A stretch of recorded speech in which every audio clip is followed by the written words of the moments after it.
This is only a test. Our ship is here, and the camera will keep pointing at the enemy ship over here. We can also right-click and choose look at, and what it'll do, the camera will actually move away from our ship and be looking at the enemy ship instead. Anyway, we've gone ahead and blown up the ship. Congratulations, your first taste of combat. Great work, time to go home. I'll need you to dock at your home station where I will transfer the covered data to Concord. So, she's pointing out the square icon here in the overview. If we look over here, this is a test of the emergency broadcast system. You will probably have a different station because you might start in a different area. Cooperation with the FCC and other authorities, have developed this system to keep you informed in the event of an emergency. If this had been an actual emergency, you would have been instructed where to tune in your area for news and official information. This concludes this test of the emergency broadcast system. Now, Doc is actually going to do 3 things for us. I'm going to hit stop here so that we're not This is a test. For the next 60 seconds, this station will conduct a test of the emergency broadcast system. This is only a test. But what we have to do, it's very far away. There's a distance meter for all these objects here. Duraplat 7 is 13.2 AU away. AU means astronomical units, and that is the distance from the sun to the Earth. That is very far away.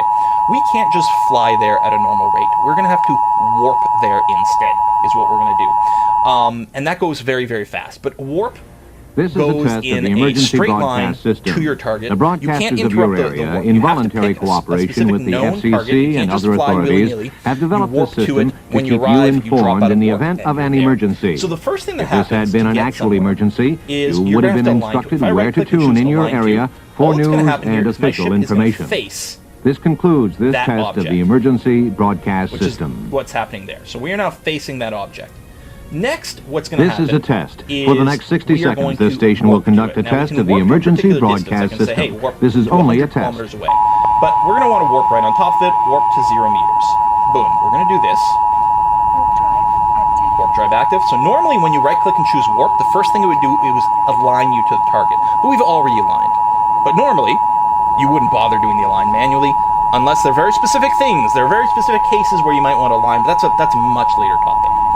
So by right-clicking on something and saying warp to it, your ship would automatically first align and then start the warp. The broadcasters of your area, in voluntary cooperation with the FCC and other authorities, have developed this system to keep you informed in the event of an emergency. And we're going to choose if this had been an actual emergency, you would have been instructed where to tune in your area for news and official information. Again, it's worth noting that I don't have to have done the align or the warp to do this. If I had just right-click dock from the start, my ship would have automatically aligned. For the next 60 seconds, this station will conduct a test of the emergency broadcast system. This is only a test. So we're now going to dock to this giant space station.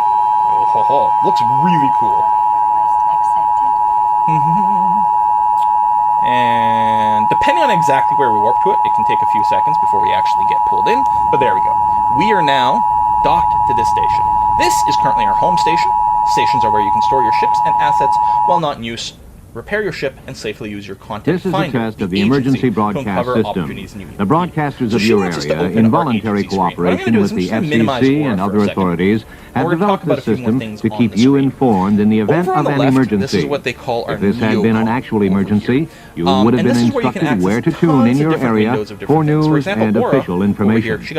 This concludes this test of the emergency broadcast system. We got a chat window going on. But you are automatically, again, I mentioned earlier, you're this is a test. For the next 60 seconds, this station will conduct a test of the emergency broadcast system. This is only a test. There you also get automatically added to the rookie help channel, which is what's going on there. If you don't want to be in this channel, you can right-click it and close it. But I definitely recommend leaving this on. Of course, these windows can all be dragged and resized, so you can see things a little bit easier. You can see all the names of the pilots that are in here. Wonderful stuff. We're going to go ahead and just bring this quite down over here. There's also local chat. This is for the system that you're in. So people, just pilots that happen to be in the system that you're in, can have a little chat. This is a test of the emergency broadcast system. We're going to go ahead and shrink the this quite down right now because, in voluntary cooperation with the FCC and other authorities, have developed this system to keep you informed in the event of an emergency. Can also be if this had been an actual emergency, you would have been instructed where to tune in your area for news and official information. A full menu with many different categories. This test of the emergency broadcast system. Everything that you see here is in this list somewhere, and we can add to it. Like, for example, this little help. This is a test. For the next 60 seconds, this station will conduct a test of the emergency broadcast system. This is only a test. Close. No, that's weird. How come I can't remove this? Oh, maybe I can't remove the shortcut maybe during the tutorial. That's interesting. Okay, this is the map button. I'm going to go ahead and right-click it and remove this shortcut. I no longer have the map. as a shortcut over here. If I go into the menu and find the map, which happens to be in this first category, activities and map, I can right-click it and say, oh, could you add the shortcut back over here? This is a test of the emergency Lovely. broadcast you can also system. click and drag to The reorder broadcasters things. of Very your handy. area, in voluntary So I just wanted to talk a cooperation little with bit the about that. We're FCC gonna and go most other of these buttons authorities, for now. There's have some good developed stuff. this Hey, system your to inventory, keep that's you pretty good. informed in Ship the fitting. event of Hey, an you wanna find out emergency. about your ship? Let's If this take a had quick been little an peek. actual Click on emergency, fittings. This is gonna you be would have dealt been with later in the instructed tutorial. where to tune in But this your is our area ship. for Right here. news This is and a official Velator. information. I'm flying a This Velator concludes because this test I of am the Galantic. emergency If you're a different broadcast empire, system. you will get a different starting Corvettes. As far as I know, all the starting Corvettes are. This is a test. For the next 60 seconds, this station will conduct a test of the emergency broadcast system. This is only a which we test. just used to blow up those ships. We have a miner component for mining asteroids, which we'll use later, and we have an afterburner that the game will teach us how to use relatively soon. We also get a bunch of stats on our ship over on the right side, which we can expand. We're going to ignore those for now. Just going to close this window, and I will finally click this agency button over here. The agency is a handy-dandy little place where you can find stuff to do in the game. This is a test of the emergency broadcast system. The broadcasters of your area, in voluntary cooperation with the FCC and other authorities, have developed this system to keep you informed in the event of an emergency. If this had been an actual emergency, you would have been instructed where to tune in your area for news and official information.